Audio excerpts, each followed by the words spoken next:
بسم اللہ الرحمن الرحیم۔ السلام علیکم اسٹوڈنٹس۔ آج ہم جس موضوع پہ بات کریں گے وہ ہے 1857 کی جنگ آزادی کے فوری اسباب یا اس کی علامتیں۔ مطلب ایسا کیا ہوا کہ ایک دم سے یہ جنگ جو ہے وہ شروع ہوئی، وہ کون سی وجوہات بنی جن کی وجہ سے بہت جلدی اس آگ کی چنگاریاں جو ہیں وہ بھڑک اٹھیں، یا فوجیوں کے اندر بغاوت پنپتی رہی اور وہ بالآخر ایرپٹ ہوئی، یا اس نے اپنا زور پکڑا، اور وہ علامتیں یا فوری اسباب ہم نے دیکھنا ہے جو کہ 1857 کی جنگ آزادی سے پہلے رونما ہوئے۔ یہاں پر آپ دیکھیں، اس کو جنگ آزادی کی علامتوں کے طور پر بیان کیا گیا ہے، جس میں سب سے پہلی جو علامت ہے یہ جنگ آزادی کے فوری اسباب میں سے ایک جو سبب بنا وہ تھا چپاتیوں کی تقسیم۔ 1857 کے شروع سے ہی یہ لگ رہا تھا کہ بھائی فوج کے اندر، ایسٹ انڈیا کمپنی کی فوج کے اندر بغاوت ہونے والی ہے، تو پہلے 3 ماہ میں صبح شمال مغرب کے ساتھ ساتھ تقریباً جو اس سے ملحقہ دیہات تھے وہاں پر چپاتیاں تقسیم کی گئیں۔ اب یہ چپاتیاں تقسیم کرنا محض علامتی طور پر تھا، اور ان کو گردش میں رکھنے کا کیا مقصد تھا یہ آج تک ایک معمہ ہی ہے۔ یہ چپاتیاں انسانی ہتھیلی کے برابر ہوتی تھی اور عموماً جو ہے وہ جو یا گندم کے آٹے سے بنائی جاتی تھی۔ ان کے بارے میں کچھ بھی حتمی طور پر یہ کہنا کہ اس کا کیا مقصد تھا کوئی بھی نہیں جانتا، یہ ایک معمہ ہی ہے۔ تاہم جو پروپیگنڈا کرنے والے لوگ ہیں یا جنہوں نے اس چیز کے بارے میں کچھ بھی ریسرچ کی، تو ان کا یہ کہنا تھا کہ یہ خیال ہے، ازمپشن ہے کہ لوگ چپاتی ہاتھ پر رکھ کر قسم کھاتے تھے کہ وہ اپنے ملک سے انگریزوں کو نکال کر رہیں گے، یعنی ہندوستان سے انگریزوں کو نکالنا ہی ان کا مقصد تھا، اور یہ کہیں نہ کہیں دراصل مجاہدین کے منصوبے کو بھی عیاں کرتی تھی۔ بہرحال جو بھی چپاتیوں کی تقسیم یا چپاتیوں کی اس تحریک ایک جگہ سے دوسری جگہ منتقل کرنا تھا یا ایک جگہ سے دوسری جگہ اس کو پہنچانا تھا، اس کا ایک ہی مطلب تھا کہ انگریزوں کے خلاف یا ایسٹ انڈیا کمپنی کے خلاف اب کچھ نہ کچھ کیا جانا ضروری ہے یا ہونے والا ہے۔ چپاتی جو اسکیم تھی اس کے جو بانی تھے ان کے بارے میں کہا جاتا ہے کہ وہ مولوی احمد اللہ شاہ تھے، جن کا تعلق لکھنؤ سے تھا۔ تو آپ لوگوں کے اس علامتی جو چپاتیوں کی علامتی تقسیم تھی، یا یہ جو اسکیم ہے یا یہ جو تحریک ہے چپاتی اسکیم ہے، یہاں پر بھی آپ کے بہت سارے جو ہیں وہ MCQs بنتے ہیں۔ اسپیشلی یہ بھی پوچھا جاتا ہے کہ بلینکس میں کہ چپاتی اسکیم کے بانی جو ہیں وہ کون تھے؟ مولوی احمد اللہ شاہ تھے۔ آپ لوگوں نے یہ اپنی بلینک بنانی ہے۔ پھر اسی طریقے سے آپ سے یہ بھی پوچھا جا سکتا ہے کہ چپاتی اسکیم کے بانوی مولوی احمد اللہ شاہ کا تعلق کس علاقے سے تھا؟ تو آپ نے اس کا جواب دینا ہے کہ ان کا تعلق لکھنؤ سے تھا۔ اسی طریقے سے پھر کمل کے پھولوں کے حوالے سے بھی چھاؤنیوں کے اندر، فوجی چھاؤنیوں کے اندر کمل کے پھولوں کی تقسیم کی گئی، ایک جگہ سے دوسری جگہ اس کو پہنچایا گیا۔ کمل کے پھول کو جو ہے وہ ایک جگہ سے دوسری جگہ پہنچایا جاتا، اور مختلف سپاہیوں سے ہوتا ہوا یہ سمجھا گیا کہ جب وہ پہلے شخص کے پاس آ جاتا تھا،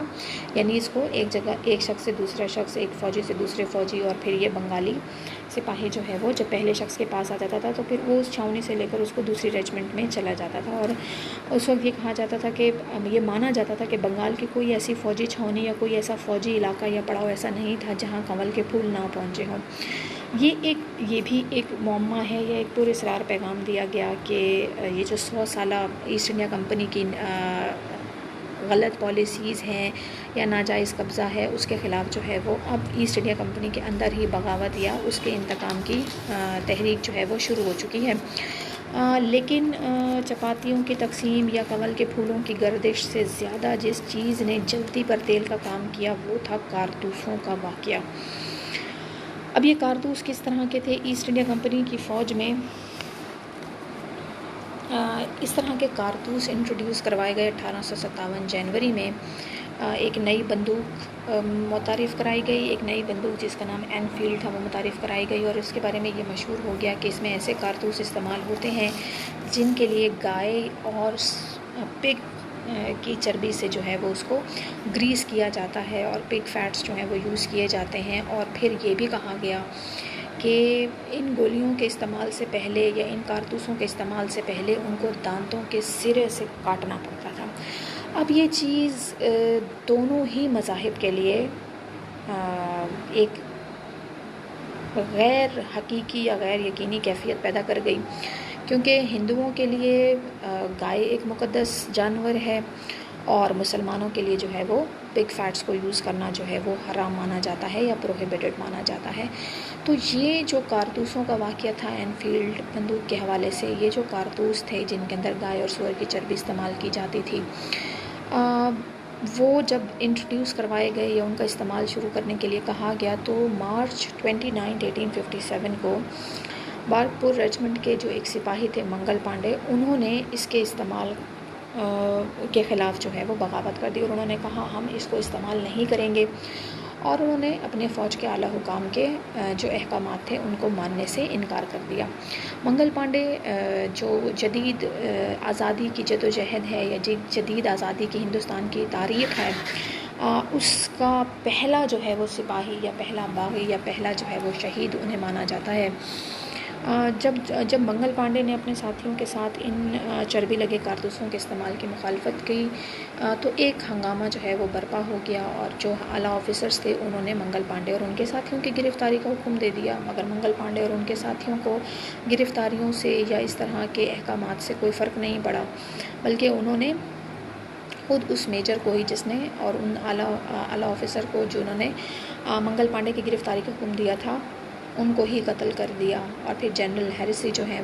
وہ بیچ میں آتے ہیں، جو کہ کمانڈنگ آفیسر تھے، انہوں نے منگل پانڈے کو گرفتار کیا، ان کے ساتھیوں کو، اور ان کے خلاف کورٹ مارشل کیا گیا۔ اور 8 اپریل 1857 وہ تاریخی دن بنا جب 1857 کی جنگ آزادی کے پہلے باغی کو یا پہلے سپاہی کو جو ہے وہ پھانسی دے دی گئی، اور یوں منگل پانڈے کو جو ہے وہ 1857 کی جنگ آزادی کا پہلا شہید مانا گیا۔ تو منگل پانڈے بہادری اور جرت اور آزادی کی جدوجہد کے لیے انہوں نے اب سب سے پہلے بنیاد رکھی جب انہوں نے خود ایسٹ انڈیا کمپنی کا سپاہی ہوتے ہوئے ہی ان کے فوجی احکامات کو جو ہے وہ ماننے سے انکار کیا۔ اس کے بعد واقعہ رونما ہوتا ہے، وہ اب ایک کانسیکوینسز اور ایک سیکوینس کے ساتھ جو ہے وہ واقعات رونما ہونا شروع ہو جاتے ہیں، اور 24 اپریل 1857 کو میرٹھ کے مقام پر جو ہے وہ جب سپاہیوں نے، ہندوستانی سپاہیوں نے جو ایسٹ انڈیا کمپنی کے لیے کام کرتے تھے، جب انہوں نے بھی چربی والے کارتوسوں کو استعمال کرنے سے انکار کیا، آلریڈی اس کے اوپر جو ہے وہ پہلے بارکپور کے اندر جو ہے وہ ایک بغاوت ہو چکی تھی۔ اب جب میرٹھ کے اندر بھی ہندوستانی سپاہیوں نے کہا کہ ہم ان کارتوسوں کو استعمال نہیں کریں گے، تو حکومت کے لیے یہ خطرے کی گھنٹی تھی، انہوں نے اس چیز کو سختی سے نمٹنے کا فیصلہ کیا، اور مئی 9 1857 کو انہوں نے لگ بھگ جو ہے وہ 85 سپاہیوں کا کورٹ مارشل کیا، یعنی ان کے خلاف فوجی عدالتوں میں مقدمے چلائے اور انہیں سزائیں جو ہیں وہ سنا دی گئیں۔ اب جب یہ خود اتنے زیادہ بڑی تعداد میں سپاہیوں کے خلاف ہی سزا سنا دی گئی، تو پھر جو ہندوستانی اور سپاہی تھے انہوں نے اپنے ساتھیوں کی سزا کے خلاف جو ہے وہ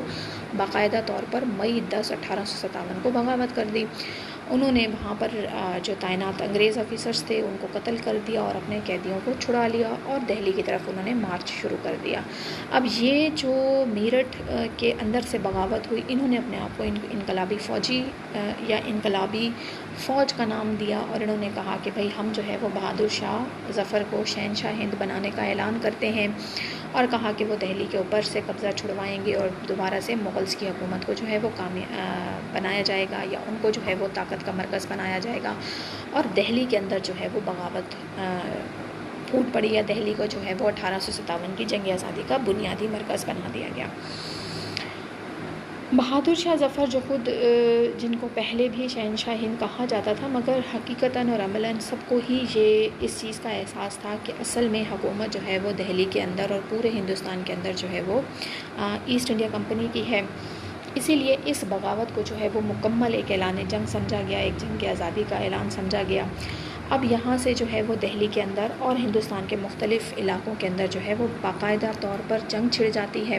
اور اس جنگ کے مختلف جو ہے وہ محاذ چھیڑے گئے، جن میں ایک محاذ جو ہے وہ دہلی کے اندر ہوا۔ پھر آپ دیکھیے دہلی کے ساتھ ساتھ جو ہے وہ احود کے اندر، پنجاب، خیبر پختونخوا، سندھ کے اندر،